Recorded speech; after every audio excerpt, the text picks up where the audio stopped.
todos. Bienvenidos a esta segunda mesa del evento seminario Porfirio Díaz y el Derecho, Balance Crítico, organizado por la doctora María del Pilar Hernández, Raúl Ávila Ortiz y Eduardo de Jesús Castellanos Hernández. Gracias por invitarme a participar como moderador y yo creo que damos inmediatamente inicio a la mesa. Primero con la doctora María del Pilar Hernández, colega nuestra aquí en el Instituto de Investigaciones Jurídicas, es doctora en Derecho, profesora y tutora en la División de Estudios de Posgrado de la Facultad de Derecho de la UNAM, profesora del doctorado y la maestría en la Universidad Anáhuac en el Campus Norte, profesora de maestría en diversas universidades de la República, casi toda la República, doctora, me atrevería a decir yo. Por convenio con el Instituto de Investigaciones Jurídicas de la UNAM. Entre sus publicaciones destacan obligatoriedad en las resoluciones de las Naciones Unidas en el Derecho Nacional a propósito del 50 aniversario de la entrada en vigor de la Carta de San Francisco, publicada en el Boletín Mexicano de Derecho Comparado, Reforma del Estado, Reforma Constitucional y Poder Constituyente en lecturas guerrerenses, Mecanismos de tutela de los intereses difusos y colectivos, un libro muy citado aquí en nuestro país, entre otras. Pues sin más, doctora, es un gusto y adelante con su participación. Gracias, doctor. Verdaderamente es un gusto. Muy buena tarde a todos. Este día pensamos, los tres coordinadores, que eventualmente íbamos a tener casa llena y se ha cumplido nuestra expectativa porque tanto en el turno matutino como ahora mismo, bueno, tenemos a muchos especialistas y lo mismo a muchos asistentes que están verdaderamente interesados en una obra que se convierte en una obra inédita, no solo por concitar a 30 investigadores del Instituto de Investigaciones Jurídicas, sino también por tener en la víspera la integración de una obra colectiva sobre temas más bajo la égida de lo jurídico que propiamente de lo historiográfico. A mí me tocó en turno hacer una exposición macro de lo que implica propiamente el aspecto de lo constitucional durante los dos periodos presidenciales que gobernó José de la Cruz, Porfirio Díaz Mori, oaxaqueño ilustre, y que por una cuestión de carácter metódica, su servidora inicia ya en el documento propiamente escrito, con algunos aspectos que, desde mi muy particular punto de vista, son necesarios para poder entender a una figura que verdaderamente, desde mi perspectiva, es una figura poliédrica. Tiene diversas angulosidades y que hasta ahora propiamente el personaje Porfirio Díaz, así como ha tenido un cúmulo de autores que lo han ensalzado, también hay otros que lo han satanizado.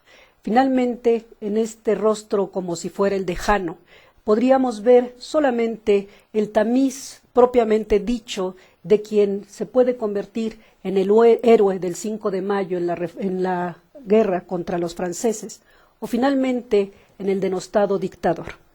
Precisamente el calificativo o este complemento de balance crítico precisamente mira hacia la oportunidad de hacer una revisión, repito, más desde el solio de lo jurídico, que desde luego no está exento de todo el matiz transversal de lo histórico.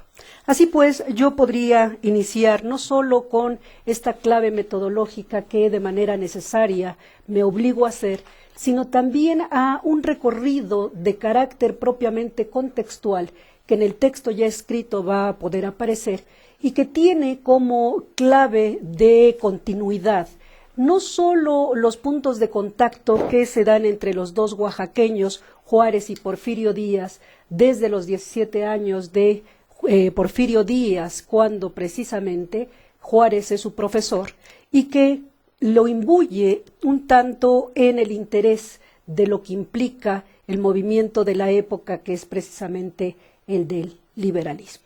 Juárez como Porfirio Díaz son dos liberales y quizá ese es uno de los puntos de contacto que deben de tenerse en este continuum, repito, que los va a mantener de una u otra forma en un permanente contacto en la historia que va o que atraviesa el siglo XIX.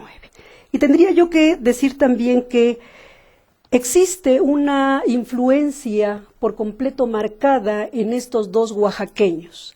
En el caso de Juárez, que se introduce propiamente el pensamiento de Auguste Comte a través del positivismo y que propiamente se decanta en una modificación ya con Porfirio Díaz bajo la denominación del movimiento de los científicos. Quizá esta parte que también ustedes asistieron en el seminario de la mañana, el doctor Soberanes trató de hablar de lo que implica el positivismo y cómo precisamente el movimiento de los científicos, en un momento que también es coyuntural desde el punto de vista propiamente económico, porque confluyen el florecimiento y la actividad colonialista tanto de los ingleses como de los franceses, que concurren a la vez con otra potencia que son los Estados Unidos de América.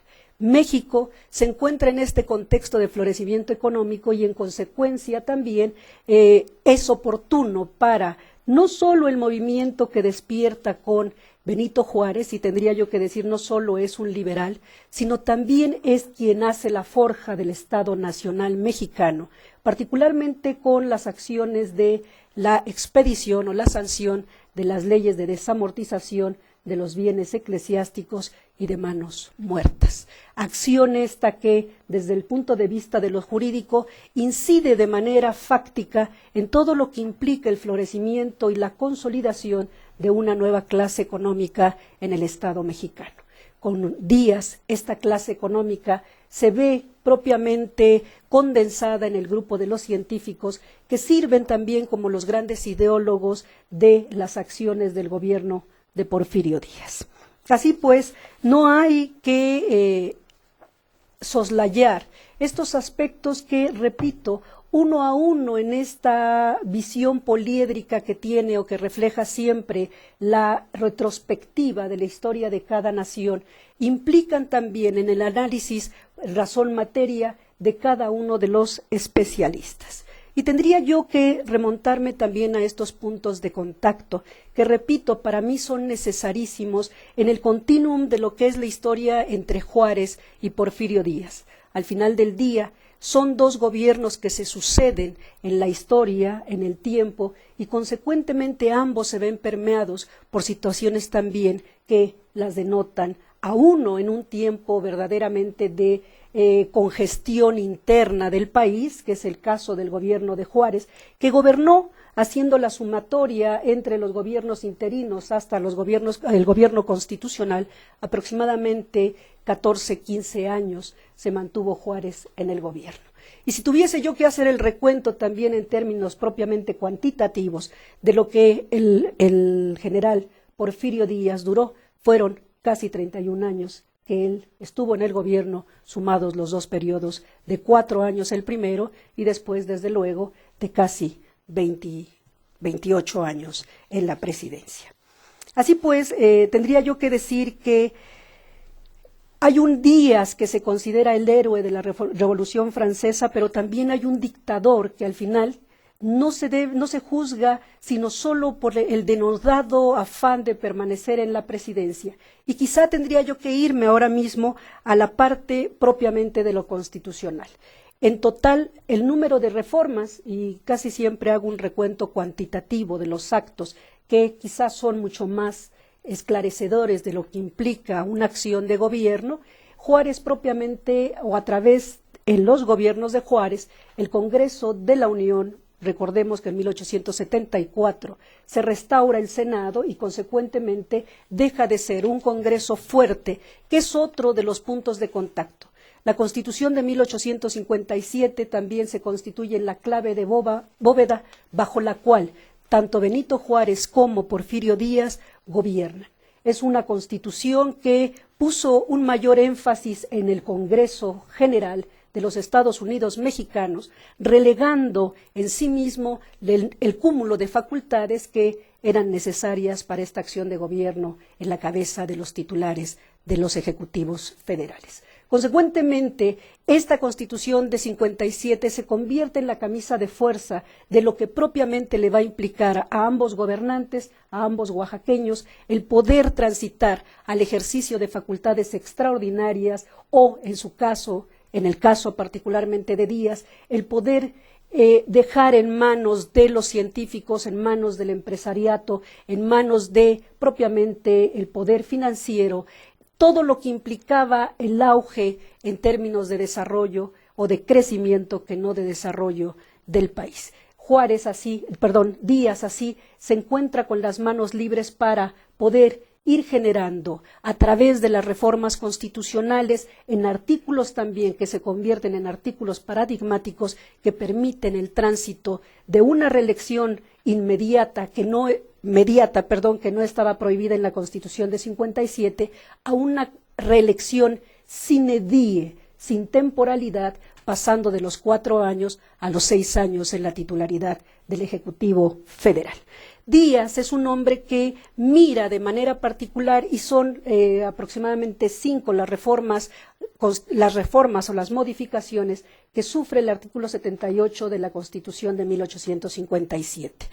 No solo es la parte de la reelección, de la cual el doctor Imer Flores, a mi derecha, va a hablar, sino también todo lo que implicó, y durante la mañana ya la doctora Clara Luz Álvarez habló, el auge no solo económico, la centralidad propiamente de lo que implicaron las finanzas del Estado mexicano, desde luego la acuñación y el sellado del papel moneda, y particularmente el artículo 72 de la Constitución de 57, que es a la sazón el símil del artículo 73 de la Constitución de 1917, que determina el listado de materias que el Congreso de la Unión puede propiamente, o en las que puede propiamente legislar, emitir leyes, no solo leyes federales, sino también leyes generales como leyes de punto de concurrencia entre la Federación y las entidades federativas. También Díaz se caracteriza por federalizar muchas de las materias. Otro de los grandes puntos que también en la mañana escuché, y solo escuché porque venía yo de otra reunión, es precisamente que si con Juárez se da la desamortización de los bienes propiamente de la Iglesia como de manos muertas, esto permite también el auge de uno de los aspectos o de uno de los grandes pendientes que el Estado mexicano tenía. El agro en México revive nuevamente porque permite también que los empresarios puedan invertir en esta parte o en este ámbito que no había sido materia de propiamente florecimiento. Así pues, el auge financiero, el auge propiamente económico, es algo que de manera coyuntural también se ve expresado durante los 31 años de gobierno del general Porfirio Díaz. Tendría yo que decir que si con Juárez, repito, se da la formación del Estado Nacional, con Díaz se redimensiona a través de el lema particular de los científicos de paz, orden y progreso.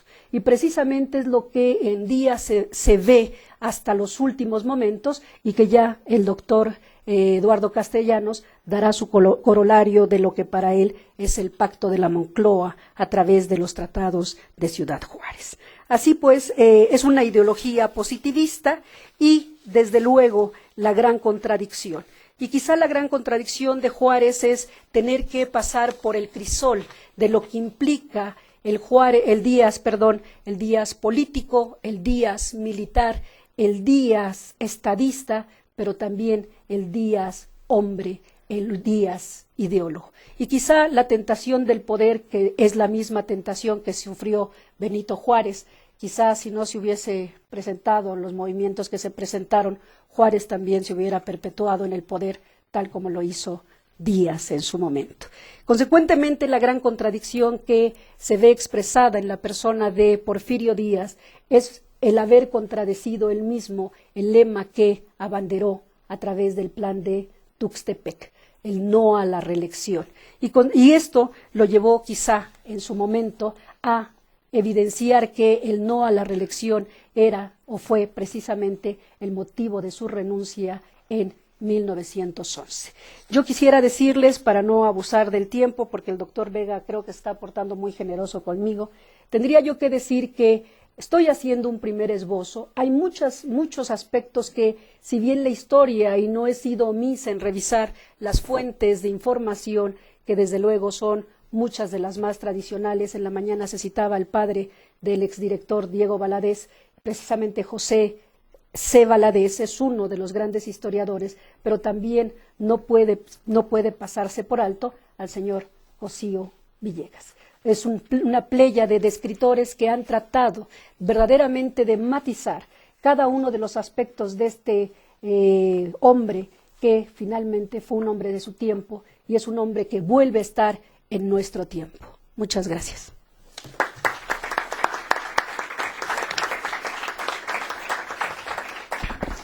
Doctor, perfecto en el tiempo, así que muchísimas gracias. Continuamos con la ponencia del doctor Imer Benjamín Flores Mendoza. El doctor Flores es licenciado en Derecho por la UNAM, tiene una maestría en Derecho por la Universidad de Harvard y es doctor en Derecho también por la UNAM. Investigador de tiempo completo, está en el área de Filosofía del Derecho, Derecho Constitucional y Derecho Electoral.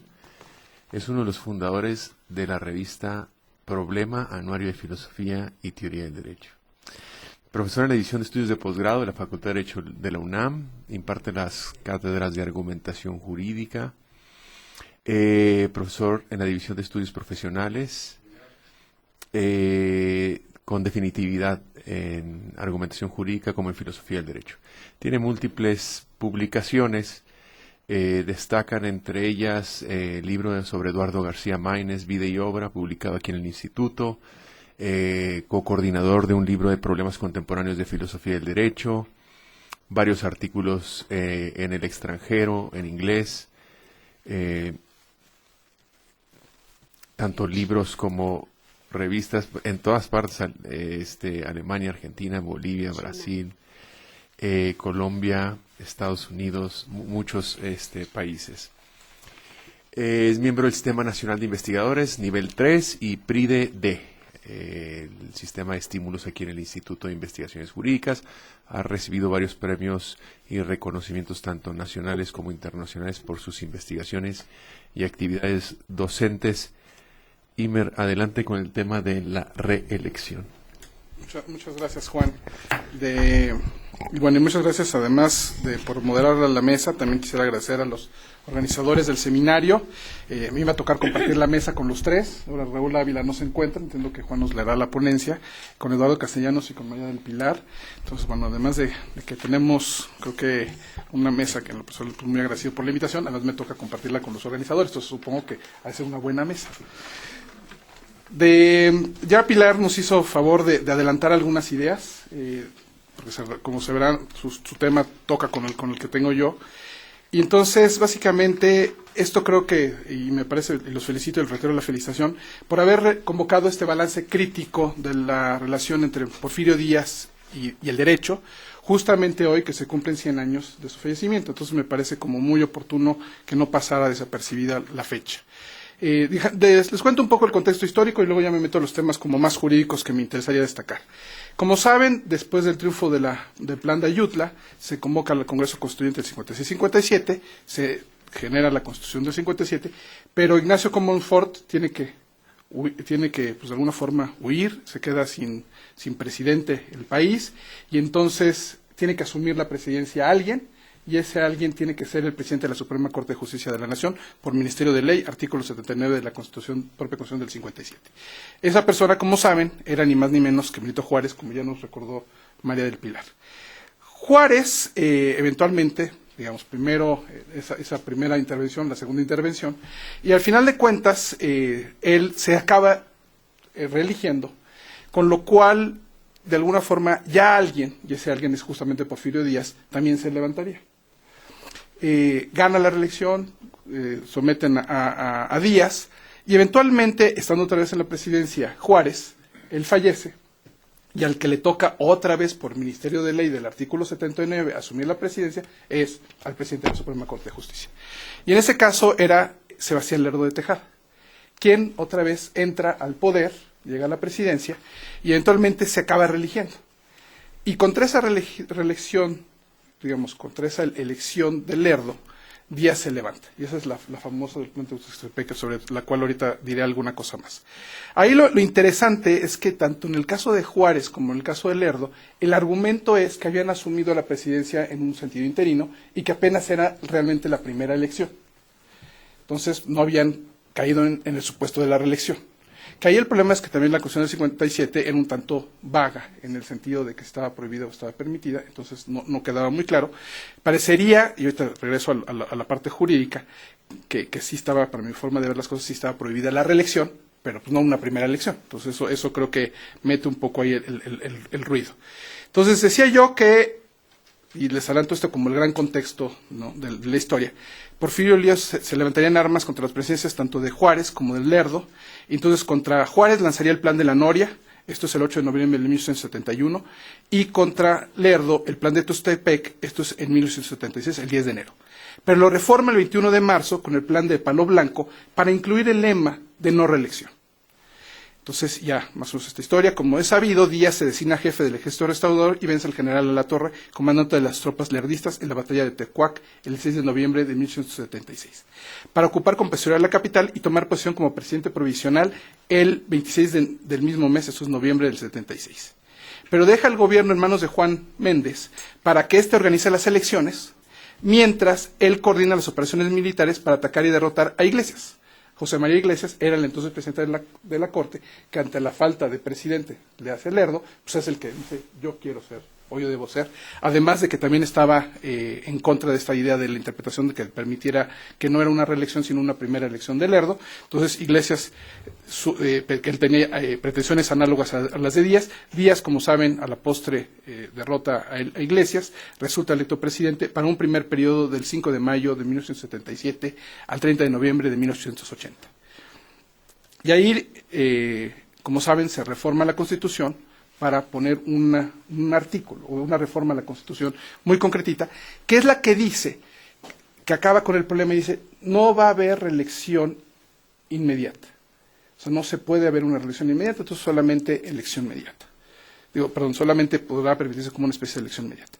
Y es así como Juárez, como Díaz, le puede dejar a la presidencia de todos conocemos que es su compadre, al manco Manuel González, del 1 de diciembre de 1880 al 30 de noviembre de 1884. Díaz, como saben, regresa a la presidencia el 1 de diciembre de 1884 para un periodo de 4 años, mismo que debería concluir el 30 de noviembre de 1888. Y como ya adelanté, si la regla era que no había reelección inmediata, pues tendría que haber salido en ese momento. Y ahí es donde, como saben, él permanece en la presidencia hasta el 25 de mayo de 1911, para totalizar 34 años en el poder, incluidos los 4 años de su compadre. Entonces ahí como que haciendo una cuenta un poquito diferente a la de Pilar, pero eso sumándole los 4 del compadre, entendiendo que estaba gobernando por interpósita persona. Entonces, y quizás ahí tendría que regresarme a tratar de contarles un poco cómo venían las normas, ¿no? Cómo venían las reglas. Les cuento, la Constitución de 1814, la de Apatzingán, que yo sé que tenía este problema un tanto de si estuvo o no estuvo en vigor, pero estuvo en vigor. Estuvo en vigor en partes del territorio independiente controlado por los insurgentes, que básicamente alrededor de Apatzingán, del estado de Michoacán, diferentes lugares. Y en ese sentido, bueno, concretamente la Constitución de Apatzingán, en su artículo 135, señaló que ninguno de los 3 miembros que integraban el Supremo Gobierno, pero también como el Supremo Congreso y que también como el Supremo Tribunal, ninguno de esos miembros podría ser reelecto, sino hasta que hubiera transcurrido, en el caso de del Supremo Gobierno, un trienio después de su administración.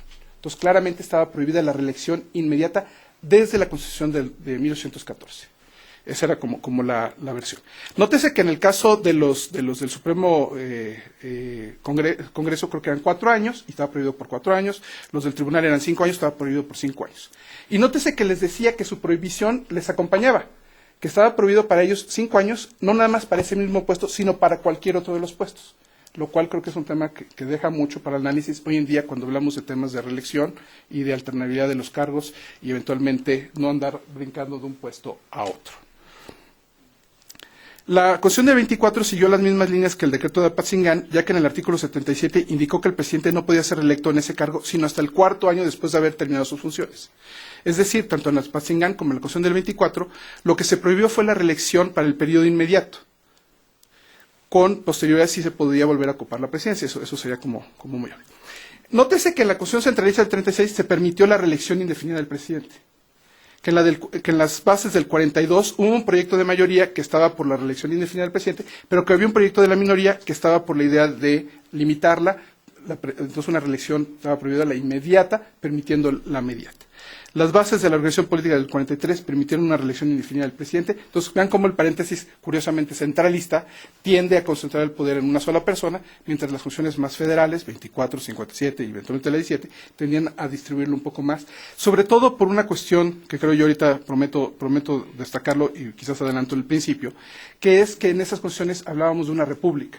Y dentro de los principios republicanos por excelencia está la alternabilidad de los cargos, la rotación en los puestos. Y en ese sentido no se podría como ser congruente pensar que una sola persona se quedara en el puesto, sino que tendríamos que pensar que había alternabilidad y que había rotación en esos puestos. Con lo cual creo que quedaría muy clara la idea de por dónde va. Si nos queremos llamar república, pues tenemos que tener alternabilidad en cargos. No creo que se valga dejar a una misma persona en un mismo puesto indefinidamente. Lo cual creo que empieza a dar algunas pistas de lo que pasa y el problema que eventualmente tiene Díaz, que es por lo cual creo yo claramente se convierte en una persona a la que caracterizamos como dictador, ¿no? Una persona que fue un presidente constitucional electo en 2 ocasiones, aparentemente conforme a derecho, a la hora que cambia o modifica la Constitución para beneficiarse y quedarse y perpetuarse en el poder, está desconociendo esas constituciones y está cayendo por definición en digamos la idea de no ser un republicano, sino ser al contrario un centralizador, un autoritario, un autócrata, un tirano, un dictador, etcétera, etcétera. En el caso de la del 47, pues realmente lo que hizo fue regresar a la del 24, entonces regresamos a la prohibición a la reelección inmediata, se mantenía la posibilidad de la inmediata. Y la del 57, el problema, como decíamos, es que no lo precisa, lo dejó abierto, no lo reguló tal cual, pero parecería que, en mi opinión, la introducción correcta debería sugerir que si había una reelección, que es lo que se prohibiera la inmediata, no la inmediata. Pero bueno, decía yo, Díaz llega a la presidencia y él primero reforma la Constitución para incluir esta prohibición que sugeriría que no se podía reelegir nadie, como pasarnos a la prohibición absoluta. Por lo menos, no prohibición absoluta, pasarnos a una prohibición por lo menos que no fuera inmediata al terminar, sino una inmediata. Pero ya una vez que él regresa a la presidencia, ya cuando ya no está su compadre, ya está él vuelve a reformar la Constitución del 78 para prohibirse la reelección para un tercero. No, se permite para un segundo inmediato, pero no para un tercero. Pero como saben, ese artículo tampoco entra en vigor, porque otra vez le llegan los tiempos y vuelve a reformar la Constitución, y aquí ya concretamente es el decreto del 20 de diciembre de 1990, en el cual modifica nuevamente el artículo 78 para regresar a la disposición original de la Constitución de 1957, que decía la admisión para la reelección indefinida. Entonces, como verán, digamos, en la misma presidencia de Díaz, pasamos de él, creo, haciendo honor al plan de Tustepec, al plan de Palo Alto, haciéndole honor a la prohibición o al principio de no reelección, lo pone en la Constitución y dice, para no se vale una reelección inmediata. Pero ya estando en la presidencia de regreso, bueno, se vale por una única vez. No, bueno, mejor volvemos a reformar, se vale por 2 únicas veces. Y bueno, ya mejor quitamos la prohibición y nos quitamos de cuentos chinos, ¿no? Y se vale de manera indefinida, ya como quedó en el decreto de 1904. Perdón,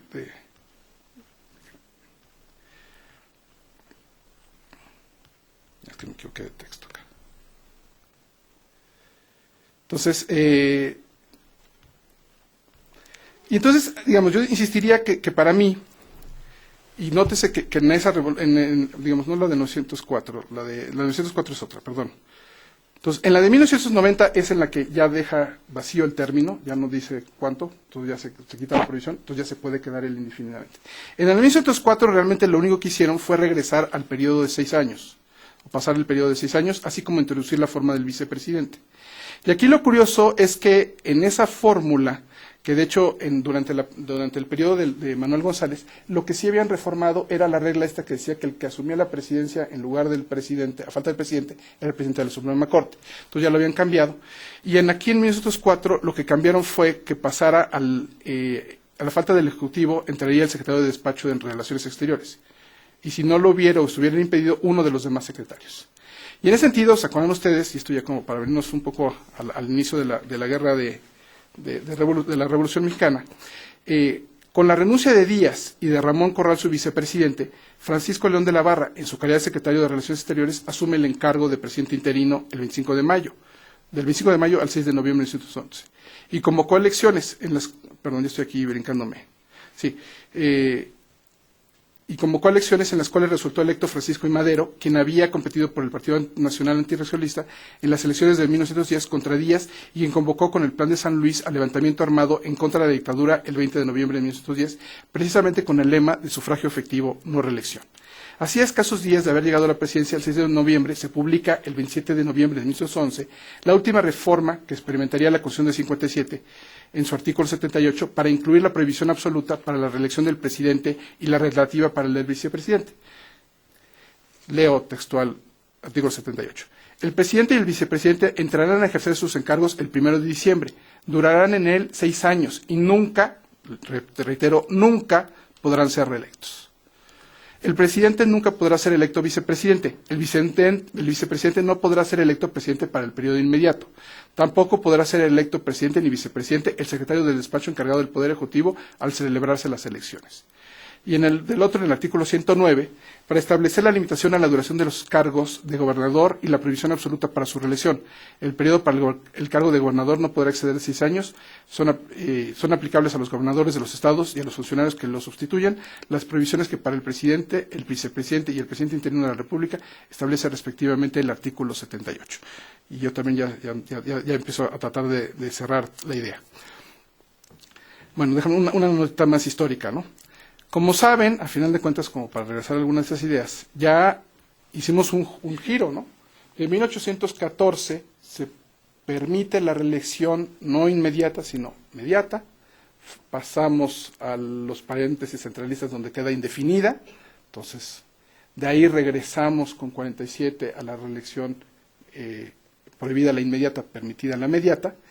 Pasamos con Díaz a prohibirla la inmediata, a permitirla inmediata por una ocasión, por 2 ocasiones, para quitar la prohibición, con lo cual quedaba indefinida nuevamente, insisto, regresando al principio como de dictador, y finalmente el ciclo de 180 grados se cierra justamente con esa reforma de la Constitución, la última de la Constitución del 57, con la cual inicia el texto de la del 17, el texto original del 17, prohibición absoluta para la reelección del presidente. Y esa ya no me voy a meter en esa historia, nada más quisiera como recordarles que pasamos por unas historias parecidas, ¿no? Bueno, se permite para una mediata, se permite por única vez. Bueno, no, siempre ya no, regresemos a la prohibición absoluta. Y a mí me parece que eso, por la historia que más o menos creo que se queda aquí vista, ese es el principio que tenemos que seguir manteniendo en este país. Me parece que eso es lo correcto. Insistiría sobre todo en la parte del problema que yo le veo a Díaz, y en ese sentido, para mí, me parece que podrá tener muchos otros méritos, pero al menos en este punto concreto me parece que cuadra el dictador. Quizás no sea de esos dictadores de izquierda, sino estos dictadores de derecha, estas personas que reforman las leyes a conveniencia, a su antojo, a su beneficio e interés individual, no general, y eso me parece que por definición no es Estado de Derecho. Eso, además, por la reforma concreta de la que estamos, o el tema concreto del que estamos hablando, pues no es muy republicano, es bastante autoritario, etcétera. Y ahí quizás lo redondearía con una reflexión, creo que de alguna forma se parece a lo que dice Pilar, de que pues, es lamentable, en cierta forma, que esos 31 años en el poder, en el gobierno como presidente, digamos, se perdió en algún momento toda la legitimidad de esa presidencia. Entonces, los logros que tengan, por muchos que puedan ser, pues quedan manchados por este pasaje de la reelección de Díaz. Digamos, en términos que Juan y yo creo que entendemos muy bien estos argumentos por principios, ¿no? Le gana lo pragmático a Díaz de quedarse en el poder y perpetuarse en el poder, y no atendiendo a los principios que él mismo en su momento había enarbolado como el no de reelección. Muchas gracias.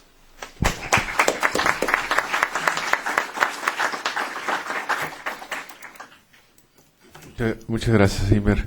Continuamos con el doctor Eduardo de Jesús Castellanos Hernández. Él es investigador visitante aquí en el Instituto de Investigaciones Jurídicas, miembro del Sistema Nacional de Investigadores Nivel 1, licenciado en Derecho por la UNAM, maestro en Administración de Empresas por la Autónoma del Estado de México, doctorado en Estudios Políticos por la Universidad de París y obtuvo la especialidad en Justicia Electoral por el Tribunal Electoral del Poder Judicial de la Federación.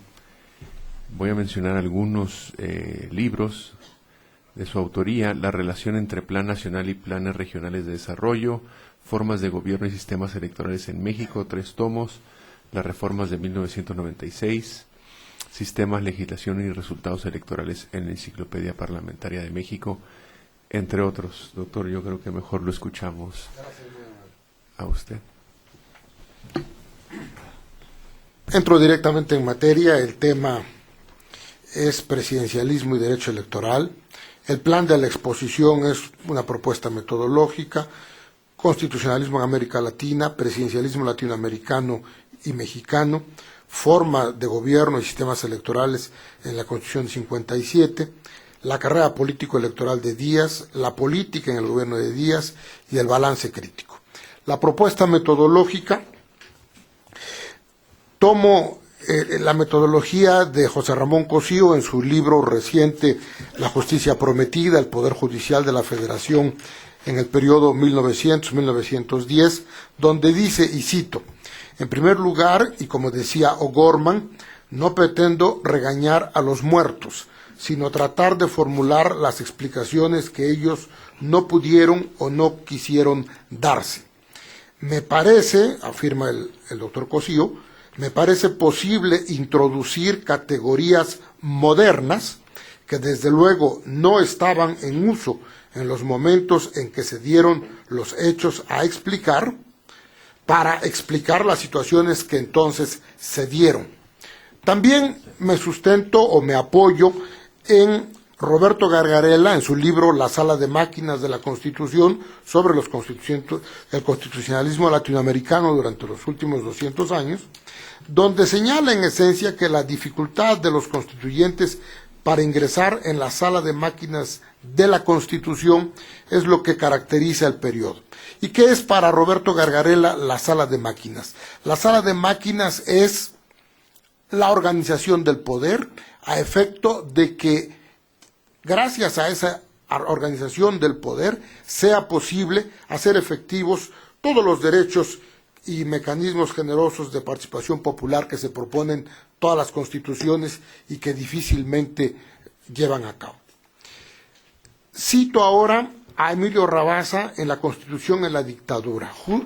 Dice Rabasa: justamente en la función armónica de los departamentos que crea la Constitución está el secreto de la estabilidad de gobierno, que es otra forma de plantear la sala de máquinas. El verdadero problema, dice, consiste en el equilibrio de las fuerzas, y la esencia de la clasificación radica en la fuerza y constitución del Poder Ejecutivo. Él se da cuenta de que es en la organización del Poder Ejecutivo donde está la clave de las constituciones, de la que él analiza y de la que él visualiza. Y pasemos ahora al constitucionalismo en América Latina. No sé si me pudieran ayudar aquí en la sala, para presentar las láminas. Creo que no me escucha, porque traje todo esto con láminas. Si tuviera la bondad, yo le agradecería para irlo llevando, y creo que nos da una idea más fácil para que yo explique mejor mi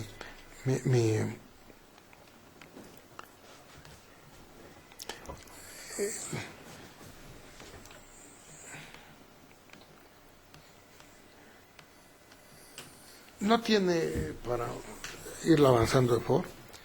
Estábamos en el constitucionalismo en América Latina.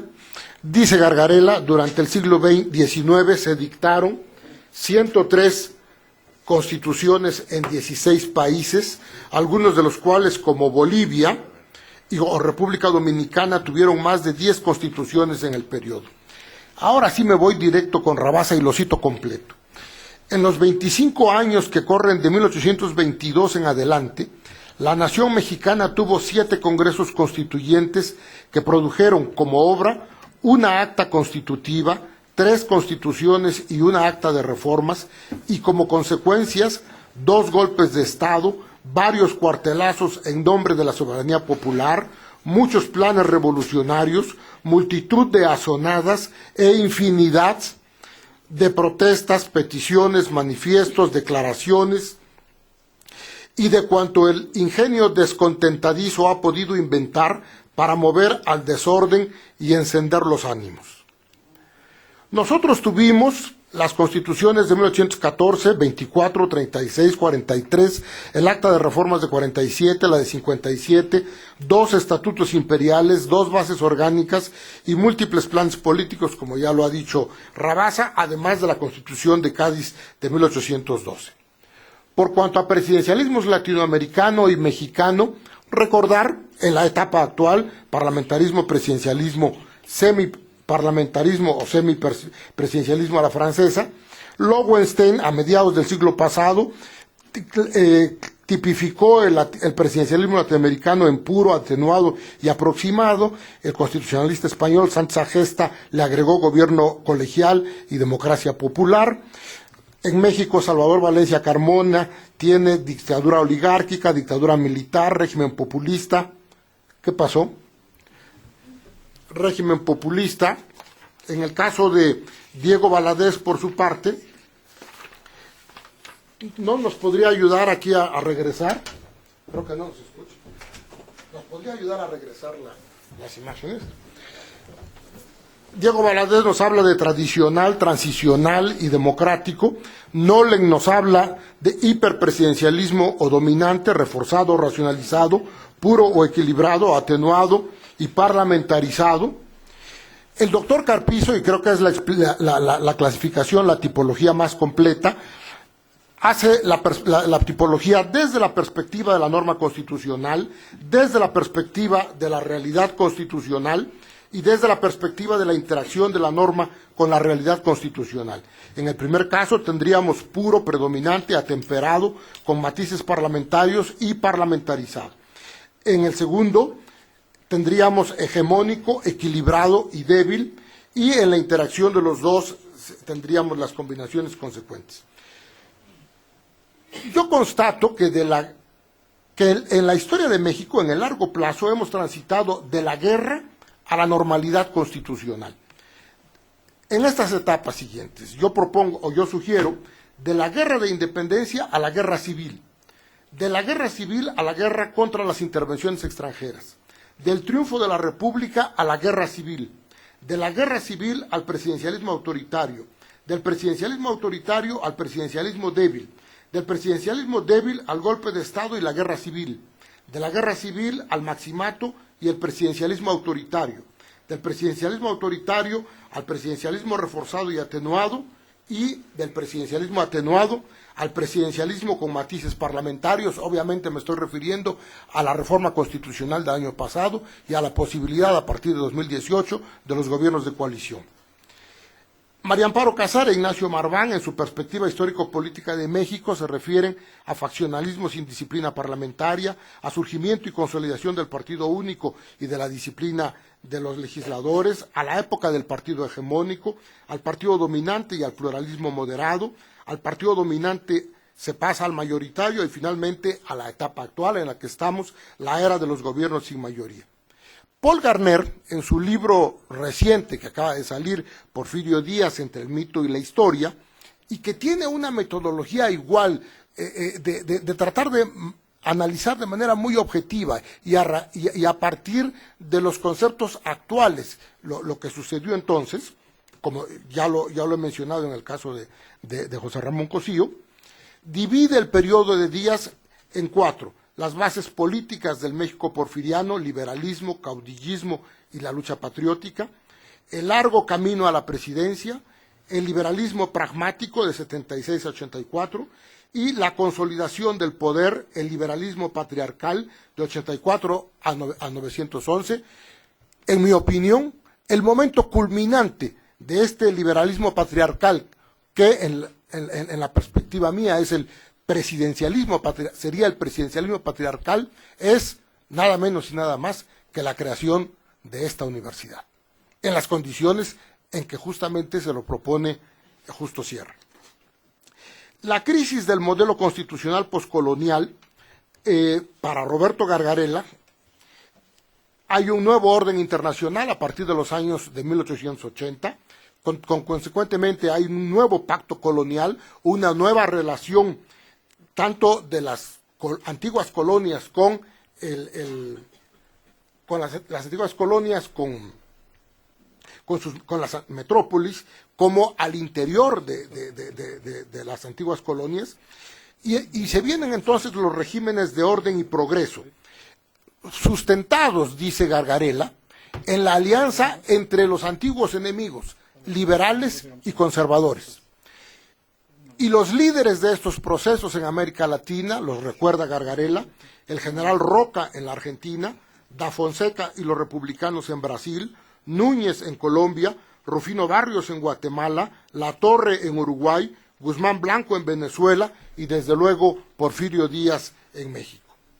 Recordemos ahora las facultades metaconstitucionales para el presidencialismo mexicano que nos da el doctor Carpizo en el presidencialismo mexicano. El presidente de la República designa a su sucesor, nombra y remueve a los gobernadores y es líder del partido gobernante. Y a partir de eso, gracias. En presidencialismo mexicano, de favor, yo hago una clasificación o un recorrido del presidencialismo mexicano a partir de los conceptos que he recordado, de los conceptos actuales que he recordado.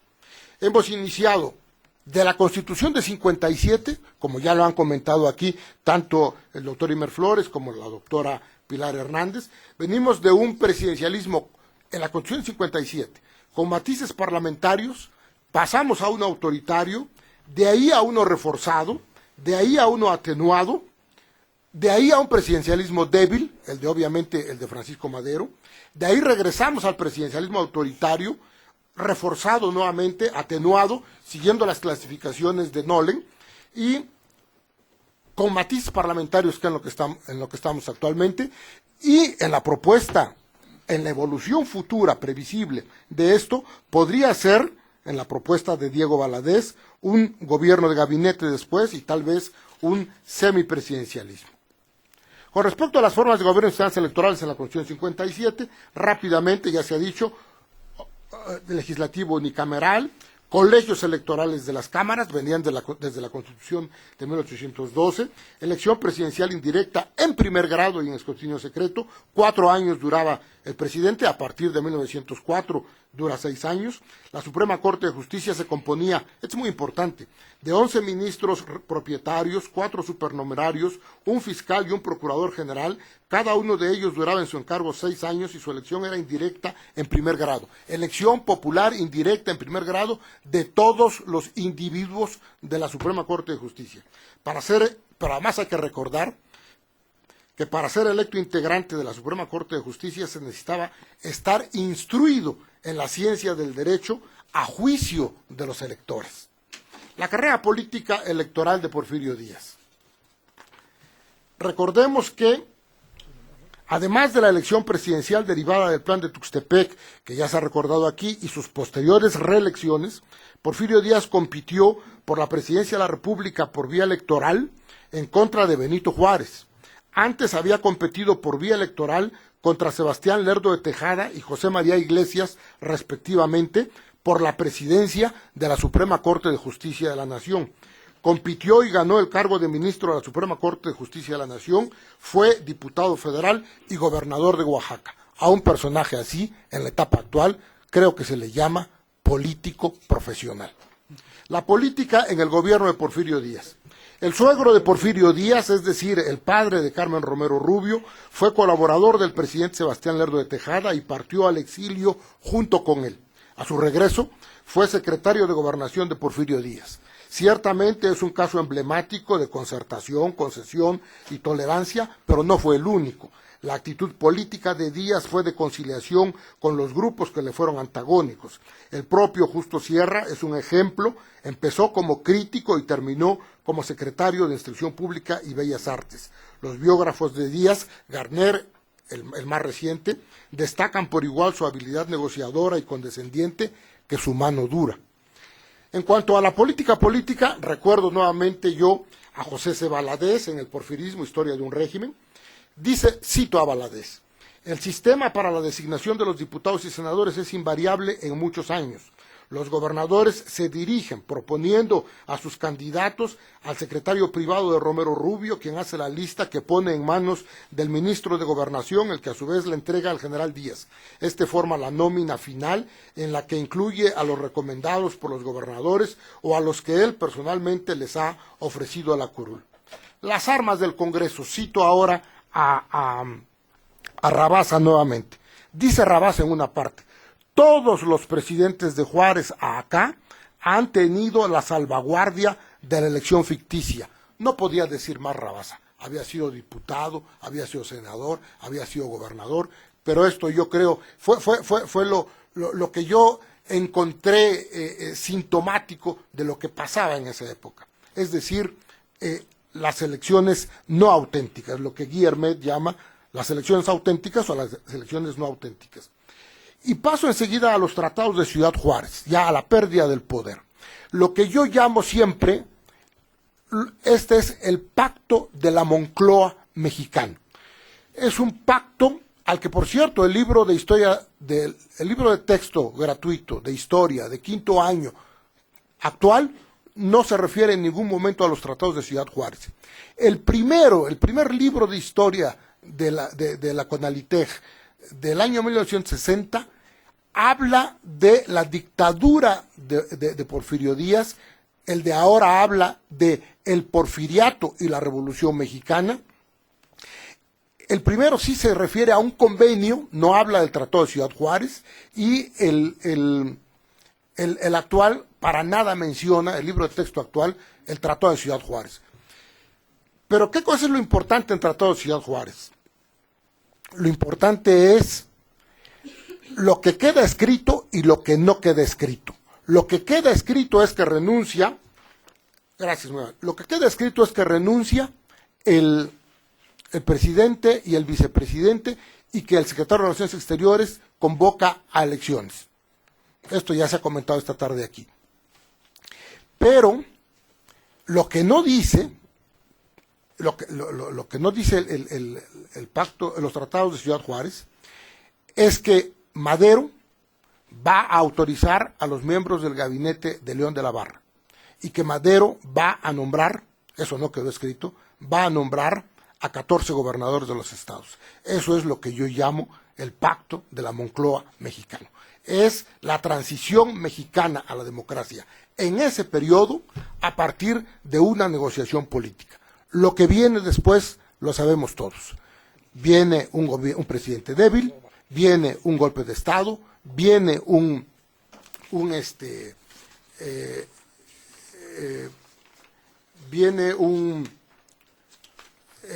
guerra civil donde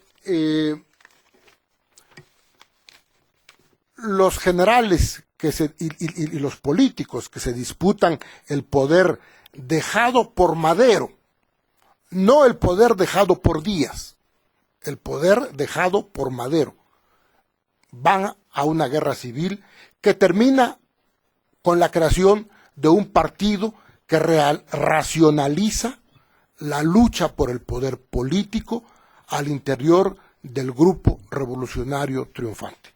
Y concluyo de la siguiente manera. Mientras tanto, en París, su cenotafio en Montparnasse, refiriéndome a Díaz, sigue siendo visitado por mexicanos que le llevan tierra de México envuelta en tela tricolor. Cuando digo cenotafio, recojo y doy crédito al testimonio de don Everardo Ramírez Borges, cronista de Oaxaca, ya fallecido, y sobrino nieto de Díaz.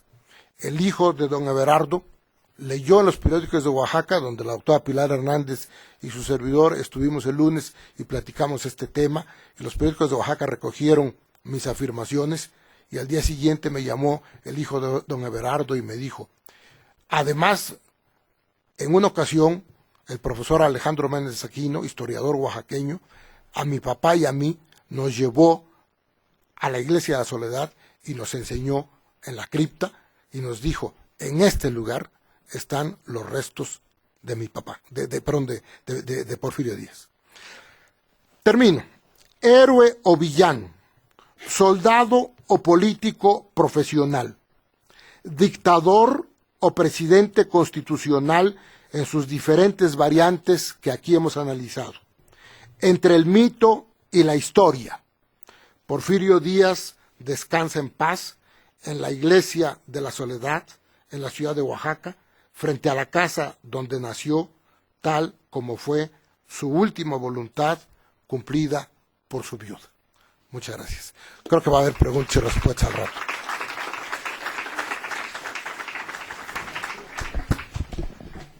Muchas gracias, doctor Castellanos. A continuación, me han pedido que dé lectura a la ponencia de Raúl Ávila Ortiz. Adelanto que no podré dar respuestas a preguntas a esta ponencia porque yo no me dedico a temas de historia. De hecho, nunca pensé que fuera a leer algo de historia, pero me da la oportunidad los organizadores y Raúl Ávila Ortiz para leerles su ponencia, muy breve para dar paso a las preguntas que tienen para los diversos participantes.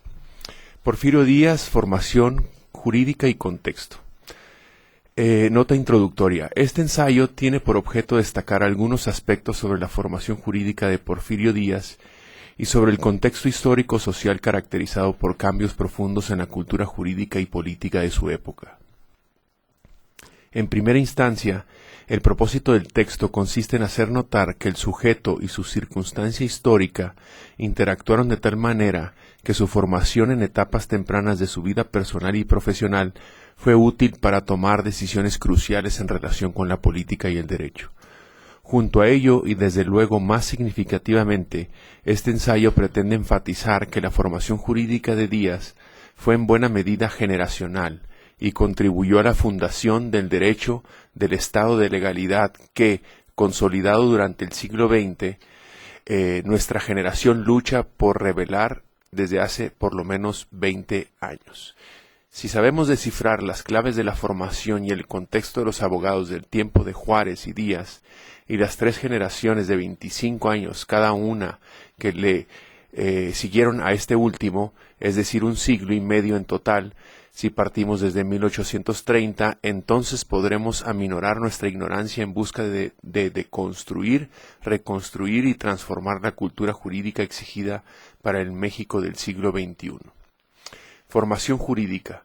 Asumo por formación jurídica una noción en sentido amplio que incluye no sólo el estudio y conocimiento de disposiciones legislativas y doctrina, sino la relación entre psicología del educando y su comprensión del entorno en que aquellas se originan y operan. No sólo el criterio racional sobre el contenido, sentido y alcance de derechos y deberes, sino la convicción de su justeza en su interpretación y aplicación en circunstancias específicas. Derecho en los libros y derecho en acción. Vista así, puede afirmarse que la formación jurídica de Porfirio Díaz se nutrió de su experiencia escolar en el Seminario Conciliar y el Instituto de Ciencias y Artes de Oaxaca, a la vez que por los insumos procedentes del entorno intergeneracional en que forjó su personalidad. En cuanto a la dimensión escolar, bien se sabe que en el seminario estudió las materias propias de derecho eclesiástico y que en el instituto hizo lo propio, hasta egresar en 1850-51 con las novísimas disciplinas, entre otras las de Derecho Patrio Constitucional, y que tuvo grandes profesores como Marcos Pérez y el propio Benito Juárez. Por lo que hace a su personalidad, las fuentes bibliográficas más pertinentes permiten afirmar que amalgamó elementos genéticos y culturales distintivos que pasan lo mismo por su ascendencia asturiana y mixteca que por las adversidades sociales del entorno familiar, la disciplina física y su apego a las armas. Experiencia escolar, eclesiástica y laica, y convicción a partir, digamos, de la noética del sujeto, de su intuición y convicción personal, se conjugaron para forjar en día su formación jurídica que reflejaba los inicios de la transición en la cultura jurídica entre justnaturalismo y justpositivismo. Yo creo que Raúl tenía muy claro que no iba a leer este texto porque puso la letra muy pequeña y la verdad a estas alturas ya me cuesta trabajo y no traigo lentes, pero voy a tratar de hacer justicia en el texto de Raúl. 2. Contexto histórico. En el contexto histórico, en el sentido de Fernand Braudel, deben registrarse variables multidimensionales en el corto, mediano y largo plazos de tal forma que se pueda aprender más integralmente el proceso social en que actuó el sujeto. En este entendido, el contexto histórico en que se forjó y desplegó la personalidad y la obra jurídica de Díaz respondió, dicho en breve y conforme con los descubrimientos de la ciencia jurídica contemporánea, al proceso multicausal de transición y fundación del Estado legalista del México independiente. Este habría, por un lado, de revelar al derecho colonial justnaturalista divino y justificatorio del Estado autoritario novohispano para perfeccionarse a lo largo del siglo XX y por el otro a su vez sustituirlo mediante una segunda refundación en curso desde hace 20 años hacia el estado de constitucionalidad a la vez nacional y multinivel a lo que hoy nuestra generación dedica importantes esfuerzos. Entender mejor la transición jurídica que en su contexto impulsó Díaz y su generación para forjar el estado de legalidad será por lo tanto relevante para terminar 150 años después la tarea de transformarlo en su sucedáneo el estado de derecho constitucional. Con ese propósito en mente, me permito apuntar rasgos salientes notorios del contexto de aquella transición fundacional del Estado mexicano de legalidad de mediados del siglo XIX y prolongado hasta la octava década del siglo XX, en lo que podemos nombrar una vigorosa y resiliente cultura jurídica juarista porfirista. Primero, es claro que en el ámbito internacional occidental, la separación entre ciencia, arte y religión, la sustitución de antiguos imperios por estados nacionales y el origen divino por la fuente popular del poder venían de la mano con un nuevo orden jurídico fundado en la legalidad y no en la moral cristiana, en la validez formal y no en la bondad de la norma, en la democracia de mayorías legislativas formales y no en la voluntad legalista, me imagino que dice aquí. En el código, sí, legalista en el código y no en disposiciones dispersas, en doctrina descriptiva y no en textos exegéticos y comentaristas, en juristas laicos y no en teólogos. Y no menos cierto era que el siglo XIX estaba llamado a extender el constitucionalismo y la democracia formales frente al derecho natural y el Estado corporativo y vertical. Todo ello en una dramática reconfiguración del mapa mundial en que el liderazgo de potencias anglosajonas y franco-germanas sustituía a la hegemonía hispano-lusitana. Segundo, es evidente que entre el egreso de Benito Juárez, nacido en 1806, del seminario y el Instituto de Ciencias y Artes para iniciar su carrera en la abogacía, la docencia y la política, justo en 1830, año en que nace Porfirio Díaz, y el año en que este a su vez concluye su formación escolar en 1850. El derecho y el Estado mexicanos aún no han podido convertirse en laicos, pero están ensayando nuevas fórmulas para su refundación, sobre todo en los órdenes jurídicos de las entidades federativas. Tercero, una vez enfrentados a las circunstancias más adversas de cualquier otro país en la época moderna, ¿cuáles fueron no tanto abdicar a la ilusión de un ser imperio en sí mismo, cuanto a la pérdida de más de la mitad de su territorio en sus fronteras sur y norte? Las generaciones juaristas porfiristas se entregaron a la tarea de forjar el Estado de Derecho de la legalidad, en el cual la política, en casos extremos y por el bien de la nación, debía y podía sacrificar la rectitud de la ley. De ahí que a partir de la Constitución de 1857 y sus reformas a la primera ley de amparo, y de la codificación civil, penal y mercantil a normatividad diversa en múltiples ramas del derecho, los rituales de la legalidad formal hayan permitido la permanencia de Díaz durante más de 30 años en la titularidad del Poder Ejecutivo Federal y las libertades básicas fueron restringidas en gran medida a cambio de una modernización económica forzada que favoreció a la nueva clase burguesa en ascenso, pero perjudicaba a amplias mayorías indígenas y populares. Cuarto, si el derecho y la cultura jurídica iban a incidir de manera decisiva en el nuevo orden de cosas, entonces había que refundar la Universidad Nacional y sus facultades de leyes, cerrada por Juárez en 1869, por considerarla inútil y perniciosa, refugio del viejo orden colonial novohispano, a despecho de los residuales colegios católicos subnacionales opuestos a los institutos de ciencias y artes, y convertirla, a partir de su inauguración, operada por Justo Sierra, aliado intelectual de Díaz, de 1910 en adelante, progresivamente en el eje del positivismo jurídico formalista que tan funcional resultará al modelo de dominación posrevolucionario a lo largo del siglo XX. Quinto, un balance del contexto histórico en que se originó y desplegó el proyecto juarista porfirista del Estado de Derecho de la Legalidad, a su prolongación y consolidación hasta finales de los años 80 e inicio de los 90 del siglo XX. Coadyuvará a iluminar posibles rutas y métodos a seguir para configurarlo en clave constitucional, garantista y principista. Democracia sustancial y social popular en su versión posmoderna multinivel, en que los derechos fundamentales y la democracia dejen atrás la historia clásica de las instituciones jurídicas como fin en sí mismo y que éstas por fin sometan a la voluntad política el imperio de la gobernanza constitucional en beneficio de los seres humanos.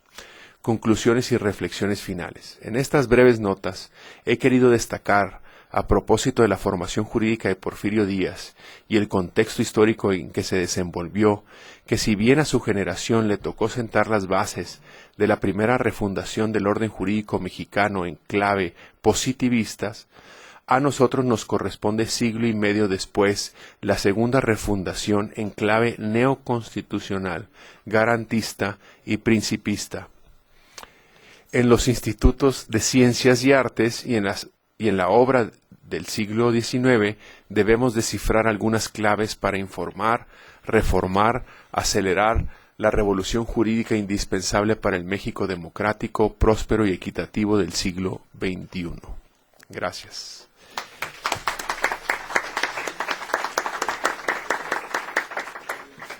Bueno, lo logré y aparte en tiempo y con palabras muy rebuscadas de nuestro amigo Raúl Ávila. Entonces pasamos a las preguntas. Voy a distribuirlas para que cada uno de ellos tenga 5 minutos para contestarlas. Imer.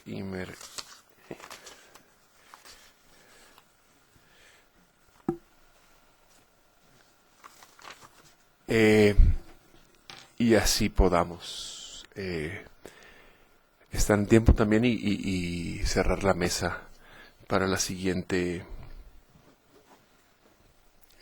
sesión.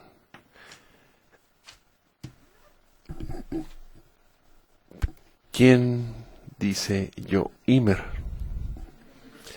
Bueno, dijo María del Pilar que tú. 5 minutos. Sí.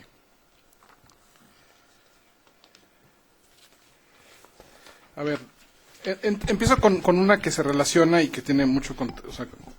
dice, ¿qué fórmula cree usted que ayudaría a evitar la alternancia excesiva de los legisladores federales con puesto de elección popular en el contexto actual? Básicamente los chapulines, ¿no? Fernando Espinosa Limón. Digamos, de entrada habría que recordar que ya hoy por hoy cabe la posibilidad de la reelección de los diputados y de los senadores, que esos que se acaban de diputados que se acaban de elegir, los senadores que se elijan en el 18, entonces ya empezamos con esa posibilidad. Entonces ya hay una posibilidad de una reelección, ya de aquí en adelante, digamos, ya va a ser, ya está como una posibilidad real, ¿no?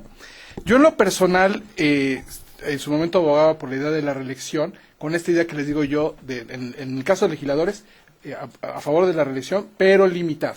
Sí creo que por el principio republicano de alternabilidad no pueden ser reelecciones indefinidas, tienen que ser limitadas. Entonces, a mí en lo personal, esto de los 2 periodos para senadores hasta 12 años y los 4 periodos de diputados hasta 12 años también, me parece que es congruente con tanto con la idea de alternabilidad como el tema de la reelección de la posibilidad de que una misma persona se quede en un cargo y eso pueda de alguna forma independizarlo de los partidos y generar un vínculo con la sociedad, con lo cual hoy en la mañana con un alumno de los del Balón de Investigación aprendía yo que eso podría inclusive ayudar a elevar el capital social. Claramente decimos que se profesionaliza el legislador si ese mismo legislador trabaja en ese puesto, pero también si ese legislador se queda en ese puesto y él rinde cuentas y él está en contacto con la ciudadanía también se va formando mejor y se va de alguna forma el capital social se va incrementando. Pero bueno, regresando a esta idea. A mí me parece que si bien tendría yo esa idea a favor de la reelección de los legisladores, y me parece que limitada estaba bien, sí le veo un problema a cómo quedó en términos de que sean los partidos los que deciden a quién sí y a quién no, con lo cual me parece que se violenta el espíritu. Entonces, nótese que yo de otro lado, en otra discusión que es completamente para el tema de presidente de la República, y quizás lo extendería la analogía a gobernadores de los estados, me parece que ahí estoy en la postura completa opuesta. Me parece que deben ser prohibiciones absolutas de la reelección en cualquier supuesto, por las razones históricas que ya más o menos se pueden entrever a raíz de este texto, y creo yo que es una paradoja de que México sea un país con una institucionalidad débil, a pesar de todo. Me parece a mí que somos una institucionalidad débil, y que eso simplemente lo que haría es que el presidente en turno se pudiera elegir tantas veces como fuera necesario. Tomen en cuenta que de los primeros 90 años del México independiente, entonces 58 los pasamos con 4 personajes: Santana, Juárez, Lerdo y Díaz, lo cual me parece que es grave que en 58 años solamente hayan pasado 4 personas como presidentes. ¿Sí sabes? Digo, que ya dijimos que 31 son de Díaz solito, entonces eso ya... Entonces, en el tema de presidente me parece que es claro que no debería haber reelección inmediata, y yo estaría por una prohibición absoluta. En el tema de legisladores estoy por una reelección inmediata, pero limitada, y eso creo que son unas fórmulas que solucionan esto. Al hablar de Díaz, ¿qué tan correcto es tratarlo como dictador o como hegemónico? Pues yo creo que sí hay que usar todas las letras, y sí me parece que todas las letras son la D, la I, la C, la T, la A, la D, la O y la R como dictador. Porque la definición me parece que sí tiene que ver con esta idea de no gobernar conforme a las leyes que él mismo juró, y el hecho de modificar las reglas del juego cuando uno está y se beneficia de ellas me parece que violenta claramente un principio. En el caso de los jueces está muy clara esta idea de que uno no puede ser juez y parte. Piensen en los legisladores, uno no podrá ser legislador y parte. Y de alguna forma estas reformas, aunque bien podrían decir Díaz, como dicen hoy en día todos los presidentes latinoamericanos, no soy yo el que hace la reforma, es el pueblo el que quiere que me quede. Entonces, digo, eso suena muy democrático, pero cuando esas personas se quedan en el mismo puesto eternamente, pues ya no sonó tan democrático. Y por supuesto, no nada republicano. Entonces yo creo que ahí sí, digamos, no lo llamaría republicano, al menos a Díaz. Me parece que sí la palabra de dictador, con esta idea de entenderlo como alguien que gobierna sin el menor respeto a las leyes que él mismo debería enarbolar, me parece que sí hay un problema ahí. ¿Eran necesarias las reformas para la reelección y en el caso de no reformar habría alternancia? Esta supongo que tiene que ver con la reelección de legisladores, ¿no? Entonces creo que ya está contestada con lo que ya decía. Correa Caballero César, ¿va? Era reelección de legisladores, ¿no? En parte, pero a lo que me refiero es, en el periodo de Díaz, Ajá. ya cuando ya se vuelve fuerte el postulato, porque ya tiene el tendría en sí algún contrapeso, o sea, porque se ven varias figuras a la par de Díaz, pero como decía algún otro maestro, tuvo la gracia Díaz de negociar. Entonces se llevó de los personajes necesarios para mantener el control. Entonces mi duda es, bueno, también me surgió esa segunda duda, ¿ya estuvo en verdad la necesidad de reformar para quedarse? No, pues yo creo que por supuesto que sí, ¿no?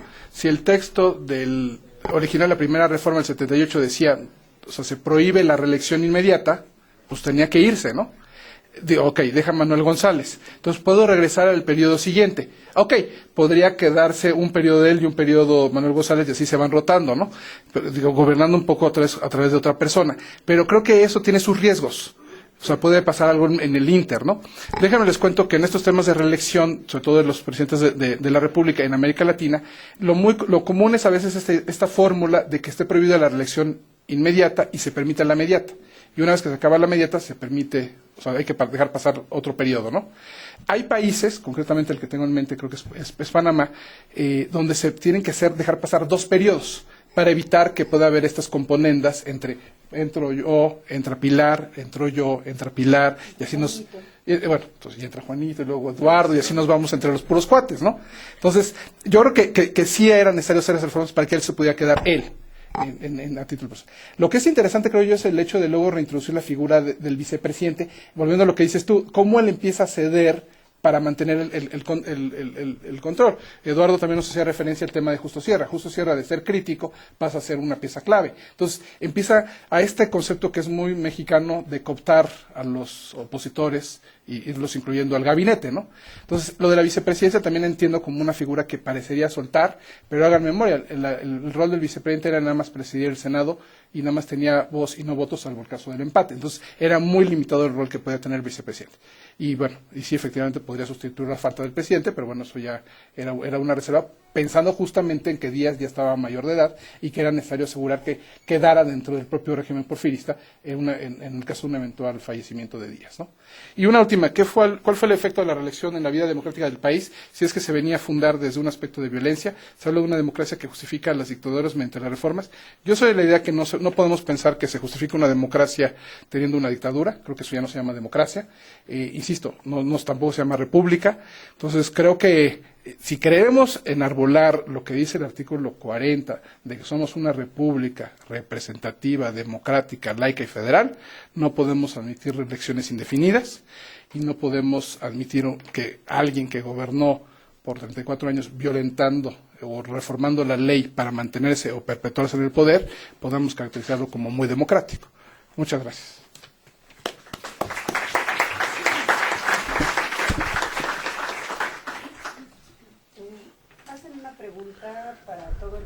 Que creo es contestada o fue contestada, si existen elementos y la familia o los descendientes indirectos de Díaz hicieron alusión a que los restos ya están en la Iglesia de la Soledad en Oaxaca. Luego entonces la reivindicación de algunos mexicanos, ahora mismo particularmente oaxaqueños, en relación con la repatriación de los restos de Juárez que están en Montparnasse, pues no sería ya procedente. Consecuentemente, esto se lo dejo al doctor Castellanos, que él tiene mayor conocimiento, más cercano, quizá de primera mano, en relación con ese evento. En segundo término, y en relación con cuál es mi opinión en relación con la secuencia propia entre Juárez y Díaz, en relación a los logros que se obtuvieron, ¿no?, cada uno en su periodo. Me parece que son situaciones coyunturales, que en la eventualidad ciertamente, o en las que en la eventualidad ciertamente confluye de manera decisiva la voluntad humana.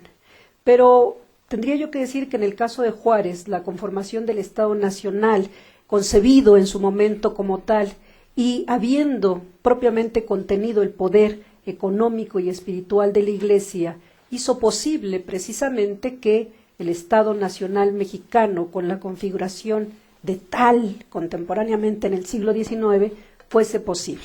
En el caso de Díaz, desde luego, el hecho también de haber contribuido en una situación de paz, y tal como se conoce la Pax porfiriana, todo este periodo, hizo posible también el crecimiento económico, el crecimiento propiamente financiero del Estado mexicano, amén que el genio de Díaz, con todos sus correligionarios, permitieron también el saneamiento de las finanzas mexicanas. Estar en una conflagración civil armada no es una cuestión menor, porque obviamente lo que menos había era un tipo de recaudación.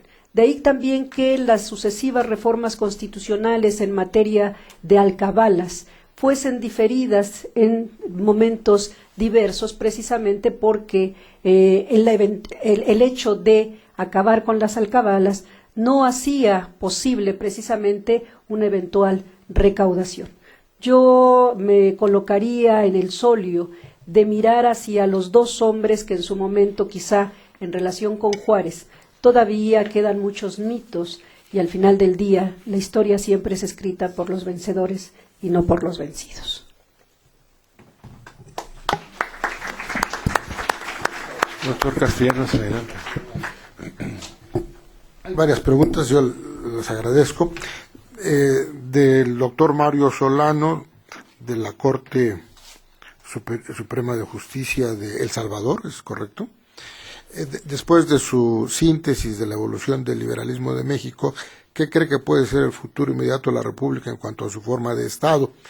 De alguna manera yo lo señalaba con negrillas, con itálicas, ¿no? Cuando yo ponía gobierno de gabinete y semipresidencialismo, ¿no? Y aludía yo al libro y a la propuesta que contiene el libro del doctor Diego Valadez. Considera que fueron elegidos los ministros de la Suprema Corte de Justicia, que fueran elegidos los ministros de la Suprema Corte de Justicia de la Nación por democracia o elección popular, siendo lo mejor para el Poder Judicial de la Federación. Bueno, aquí la respuesta yo creo que la tiene el propio Emilio Rabasa en su libro La Constitución y la Dictadura, que estuve citando varias veces. Lo que dice Rabasa es que, primero, nosotros al inicio, en las primeras constituciones, el que ocupaba el segundo lugar en la elección presidencial era nombrado vicepresidente. Terminaban peleándose presidente y vicepresidente. Esa es la historia de la primera mitad. Y después, cuando ponen de vicepresidente al ministro de la Suprema Corte de Justicia, al presidente de la Suprema Corte de Justicia, vuelve a suceder lo mismo. Recuerden ustedes que González Ortega, en 1961, ya se comentó en la mañana aquí, González Ortega, siendo presidente de la Suprema Corte, le dice a Juárez, a mí me corresponde ser presidente.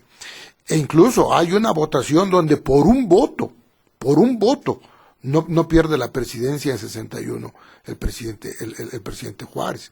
Entonces, obviamente que cuando se saca de la vorágine política electoral a los ministros de la Suprema Corte, eso contribuye a la estabilidad. Sin duda que la solución la dio en su momento Rabasa.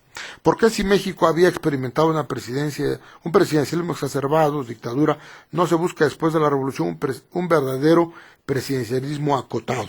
Bueno, yo recuerdo a Dieter Noll en un libro publicado aquí por el Instituto de Investigaciones Jurídicas que se llama Sistemas Electorales y su Contexto.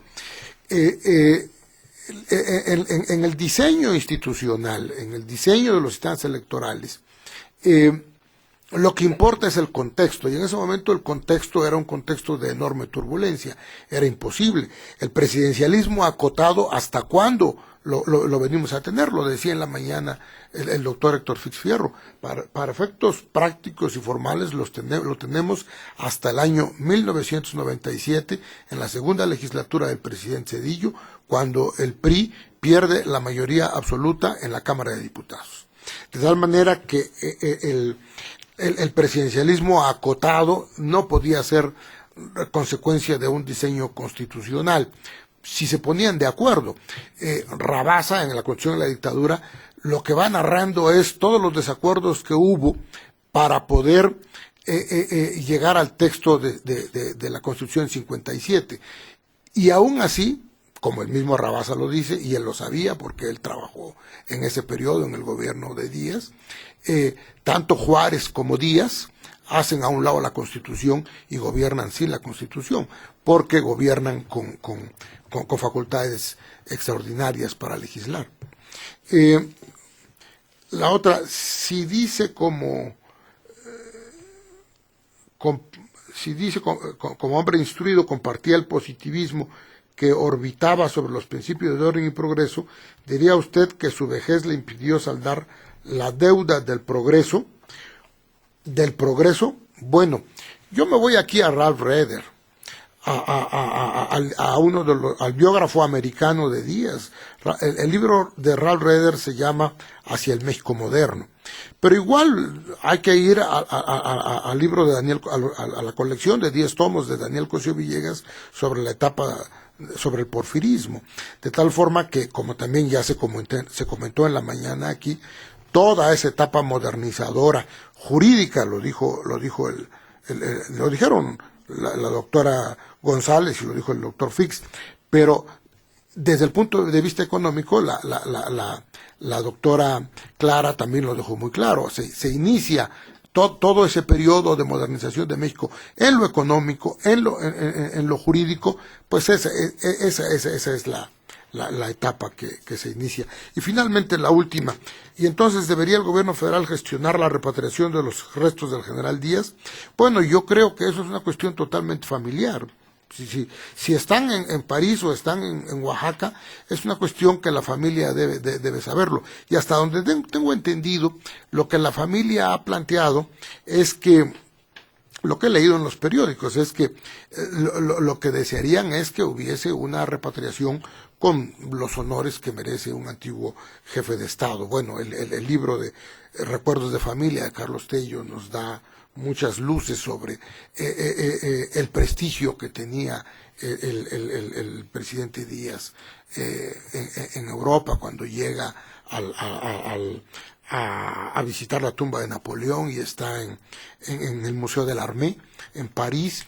El gobernador del museo, que era un general que había luchado en Puebla y que había sido derrotado por Díaz, le entrega la espada de Napoleón. Y eso lo dice Carlos Tello en su libro, ¿no? Y entonces el general Díaz le dice: yo no merezco este honor. Y el general que había sido derrotado por Díaz le dice: desde que esta mano estuvo en las manos del emperador, no había estado en mejores manos, es decir, en las manos de Díaz. Es un asunto de familia. Y tiene razón la familia cuando piensa que debiera venir con todos los honores si algún día regresa, si es que efectivamente sigue ahí. Muchas gracias, buenas tardes.